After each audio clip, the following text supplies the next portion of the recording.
আমি তারপর দরজা খুলে দিলাম। মা বলল, আয় নাস্তা করবি। এই বলে মা চলে গেল। আমি রুমে এসে রিয়াকে ডাক দিলাম। রিয়া আসলো আমার কাছে। আমি রিয়াকে বললাম, তুই যা, আমি আসতেছি। রিয়া বলল, না, আমি যাব না এখান থেকে। আমার একটা কথা রাখতে হবে, তাহলে আমি এখান থেকে যাব। আমি বললাম, কি কথা? সে বলল, আমাকে কিস দে, তাহলে আমি এখান থেকে যাব। আমি বললাম, না, আমি তোকে কিস দিতে পারবো না। সে বলল, তাহলে আমি খালাকে ডাক দেই। এর মধ্যেই একটা কিস দিলাম। তারপর সে রুম থেকে চলে গেল। আমি রুমে বসে তার কথাই ভাবছি। কেন জানি তার প্রতি একটু দুর্বল হয়ে গেছি। তার সাথে গল্পে আড্ডায় অনেক দিন চলে যায়। অনেক দিন আগে আমার বিদেশ যাওয়ার পাসপোর্ট জমা দেওয়া হয়েছিল। এই কথাটা রিয়া জানতো না। আমি তাকে ফোন দিলাম। ফোন দিয়ে বললাম, কালকে তোর সাথে আমি দেখা করব। আমি তোকে একটা অ্যাড্রেস দিচ্ছি, তুই কালকে বিকালবেলা সেখানে চলে আসবি। রিয়া বলল, আমি অনেক দিন ধরে তোকে একটা কথা বলবো ভাবছি। আমি বললাম, তাহলে এখন বল।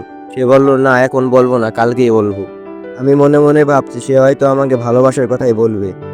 আমি তো অনেক খুশি। রাত ভরে একটা ডায়েরিতে তাকে নিয়ে কিছু ছন্দ লিখছি, কিছু কবিতা লিখেছি। কালকে তার সাথে দেখা করতে গেলে তাকে সেই ডায়েরিটা দিব। আমি তাড়াহুড়ো করে চলে গেলাম বাজারে। বাজারে গিয়ে তার জন্য একটা শাড়ি আর একটা গোলাপ ফুল কিনলাম। ভাবলাম কালকে আমাকে সে যখন ভালোবাসার কথা বলবে তখন তাকে এই ডায়েরি আর শাড়িটা দিব। আমি এগুলো নিয়ে বাসায় চলে আসি। আমি বাসায় গিয়ে দেখি আমার ছোট বোন যে ডায়েরিতে ছন্দ আর কবিতা লিখেছিলাম সেইগুলো সে পড়তেছে। আমি তাকে একটা থাপ্পড় দিয়ে ডায়েরিটা নিয়ে আসতে লাগলে সে বলে, তুই যাকে এই ডায়েরিটা দিবি সে এত জঘন্য লেখা দেখে তোর প্রেমে রাজি হবে না। তার চেয়ে ভালো আমি লিখে দিই। মনে মনে ভাবলাম আমার লেখা তো জঘন্য। তারপর ছোট বোনকে দিয়ে আবার নতুন করে সবকিছু লিখিয়ে নিলাম।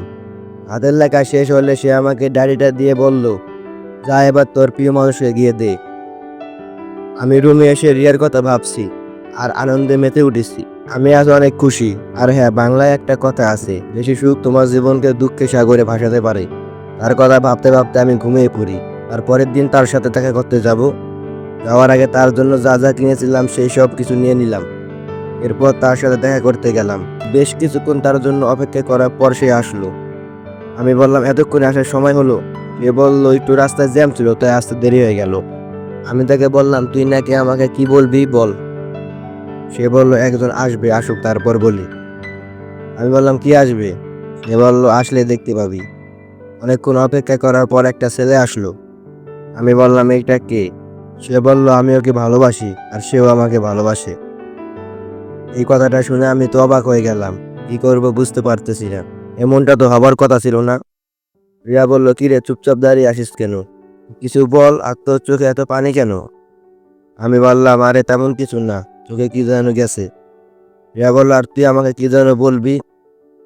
আমি বললাম, থাক, এখন আর শোনার দরকার নেই। এই কথা বলে আমি সেখান থেকে চলে আসলাম। আর মনে মনে ভাবতে লাগলাম, মানুষ হয়তো এইভাবেই নষ্ট হয়। আমি কখনো নেশা করিনি, আর এখন নেশা করতে অনেক ইচ্ছে করছে। আমি বাসায় গেলাম। সন্ধ্যার পর ছাদে উঠে সিগারেট খাচ্ছিলাম। এমন সময় আমার কাঁধে কে যেন হাত রাখলো। পিছনে ঘুরে দেখি আমার আব্বু। আমি সিগারেটটা ফেলে দিলাম। আব্বু বলল, কি রে বাবা, কি হয়েছে তোর? তুই তো আগে এসব খাতি না, কি হয়েছে আমাকে বল। আমি বললাম, কিছু হয়নি আব্বু। আব্বু বলল, আচ্ছা, একটু পর আমার রুমে আসিস। আমি বললাম, আচ্ছা আব্বু, তুমি যাও। আব্বু নিচে চলে আসলো। আমি কিছুক্ষণ পর ছাদ থেকে নেমে আব্বুর রুমে আসলাম। আব্বু বলল, এখানে আয়। আমি আব্বুর কোলে মাথা রেখে শুয়ে পড়লাম।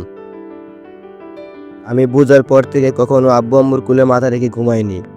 তারপর আব্বু বলল, তোর কি হয়েছে এটা তোকে বলতে হবে না। আমি তো বাবা, আমি তো একটু হলো বুঝি। তোর সময়টা আমিও একদিন পার করে এসেছি। তোকে কিছু কথা বলি, শোন। জীবনে যা করস ভাবি চিন্তা করিস। নিজের জীবনটা শেষ করিস না। এই পৃথিবীতে কয়জন লোক সুখী হয়?